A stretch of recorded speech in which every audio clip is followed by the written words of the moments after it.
देखिए, हमारा लिए तो सर्वोपरि संविधान है और संविधान की रक्षा के प्रति हम कृत संकल्प हैं और संविधान के ऊपर खतरा मंडरा रहा है, इसमें कोई दो राय नहीं है।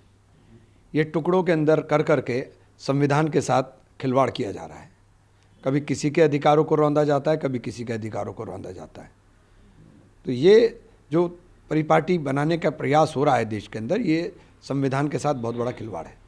प्रधानमंत्री ने एक लेटर लिखा, कहा कि जो कॉन्स्टिट्यूशन ड्यूटी है इस डेमोक्रेसी की फाउंडेशन है उसको निभाने की जरूरत। सबसे पहले ज़रूरत प्रधानमंत्री जी को है कि आपने जो कल कहा है कि आप जैसा व्यक्ति जो अंतिम छोर से उठा हुआ है और वो उच्च स्तर उच्च पद पर पहुंचा है, तो आने वाला कोई दूसरा व्यक्ति भी अंतिम छोर का व्यक्ति उच्च पद पर पहुंच सके, उसके लिए संविधान को बख्श दीजिए।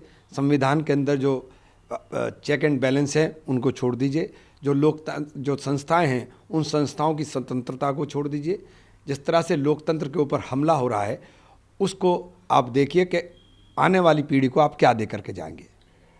ऑपोजिशन के रिमार्क्स आए हैं, बीजेपी की हैं कंगना रनौत, उन्होंने भी कहा कि जो कंट्री है वो ऐसे धमकियों से नहीं डरेगी और इन्फिल्ट्रेटर्स को हटाने की बहुत ज़्यादा ज़रूरत है और ये कैंसर की तरह है पूरे देश में। उसको उसने लिखी हुई स्क्रिप्ट पढ़ने की आदी है, वो उसने कहीं से पढ़ा होगा, इतना बोल दिया उसको। आगे अगर उससे पूछने के इन्फ्लेटर कहाँ हैं तो बता दे वो किस जगह हैं।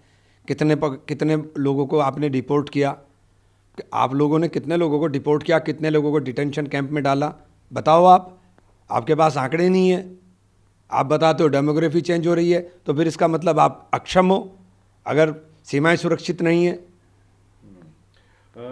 पीएलए और एसआईआर मौत का सामने आया है वाकया वेस्ट बंगाल में। ममता बनर्जी ने भी कहा है कि सुसाइड से और ट्रॉमा से ये लोगों की मौत गई है। कौन जो बीएलओ डेथ हुई है, बाकी जैसे गुजरात, मध्य प्रदेश, राजस्थान में, उत्तर प्रदेश में भी हैं। उत्तर प्रदेश में भी। और इन सब की डेथ का रीज़न क्या है? एक प्रेशर है उनके ऊपर कि जेल प्रेशर है, बहुत ज़्यादा प्रेशर है, बहुत ज़्यादा प्रेशर है। हम देख रहे हैं कि बीएलओज बेचारे सुबह को बैठते हैं और रात को 12-12 बजे तक काम कर रहे हैं, तो इतना प्रेशर है। एनएचआरसी जो नेशनल ह्यूमन राइट्स का नोटिस दिया है रेलवे बोर्ड को, जो कंप्लेन आई है हलाल मीट को लेके जो ट्रेन में सर्व किया जाता है, और इस चीज़ को लेके आप कैसे देखते हैं? क्योंकि उन्होंने जो वायलेट करने की बात कही आर्टिकल 14, 15, 19, 1G, 21, 25 का उन्होंने इसको रेफर किया है। भाई, हलाल जिसे खाना है वो हलाल खा ले, जिसे नहीं लगता है कि हलाल नहीं है मत खाए। इसमें क्या बात हो गई? कोई ज़रूरी थोड़ी है कि मीट खाकर ही पेट भरेगा, बिना मीट के पेट नहीं भरता क्या?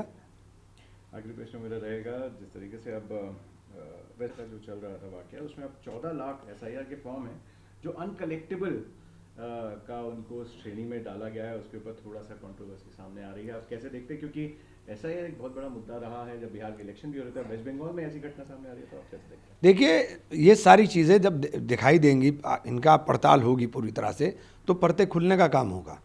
ये नैरेटिव जो देश में बनाया जाता है मीडिया के माध्यम से, हम बार बार सवाल खड़ा कर रहे हैं कि आप इतने भारी तादाद में अगर आपको लगता है कि घुसपैठी हैं, तो फिर तो अक्षमता आपकी है कि आपके हाथ में सीमाएं सुरक्षित नहीं है, और फिर उनको आप आइडेंटिफाई करके बाहर क्यों नहीं भेजते? फिर वो कर क्या रहे हैं हिंदुस्तान के अंदर?